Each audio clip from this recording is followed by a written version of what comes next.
Bien dans mon immeuble, avec Loiselet et Desgremont présente. Sud Radio, les incontournables de la copropriété.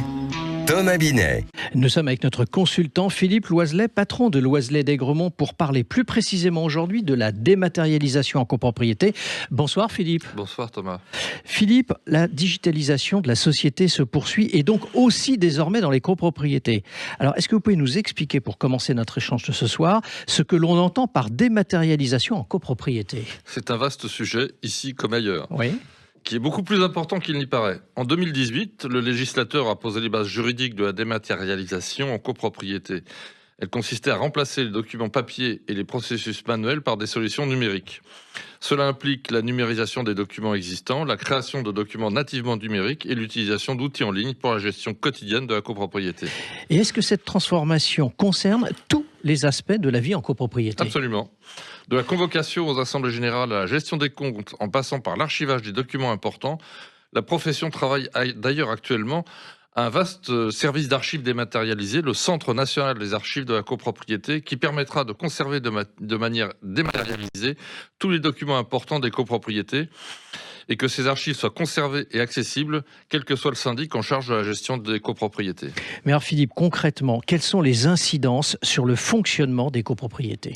Depuis une dizaine d'années, tous les syndics professionnels ont l'obligation d'avoir un extranet pour chaque copropriété. Cet outil permet à chaque copropriétaire de retrouver en ligne les documents de gestion de sa copropriété. Nous n'avons, pour ce dernier point, pas attendu l'obligation, puisque Loiselet Desgremont avait déjà mis cet outil en place plus de 10 ans avant l'obligation. Alors Philippe, si on parle aujourd'hui de la dématérialisation, c'est qu'il y a eu un changement majeur dernièrement, n'est-ce pas ? Oui, il y a peu de temps, Thomas. Oui. Le 9 avril 2024, le législateur a souhaité faciliter les communications en redéfinissant la manière dont les notifications électroniques sont désormais diffusées. Avant ce texte, l'accord préalable des destinataires était nécessaire. C'est ce qu'on appelait l'opt-in. Après la nouvelle loi, le consentement préalable n'est plus requis et les notifications électroniques deviennent la norme par défaut. C'est ce qu'on appelle l'opt-out. La règle est donc désormais que la notification passe du papier à l'électronique, sauf si le copropriétaire demande à continuer à recevoir le courrier par la poste. Alors du coup, quand on parle de notification électronique, quels sont les documents qui sont concernés justement par cette notification ? Cela concerne les envois des convocations et des procès-verbaux d'assemblée générale, ainsi que les mises en demeure. Cela représente un volume considérable. La copropriété représente des dizaines de millions de lettres recommandées chaque année et est un des premiers facteurs de l'utilisation de ces lettres recommandées en France. D'accord. Alors, cela ne pose-t-il pas pour autant des problèmes, notamment de la preuve de l'envoi ?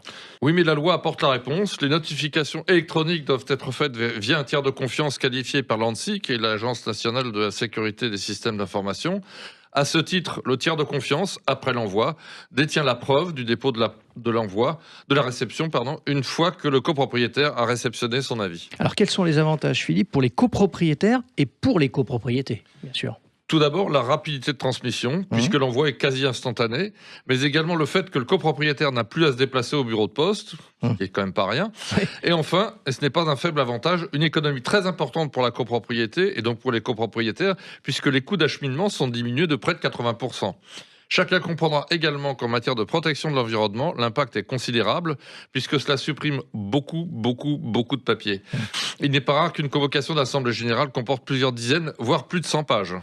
Est-ce que ça laisse entendre que vous disposez donc de toutes les adresses mail des copropriétaires ? Malheureusement pas.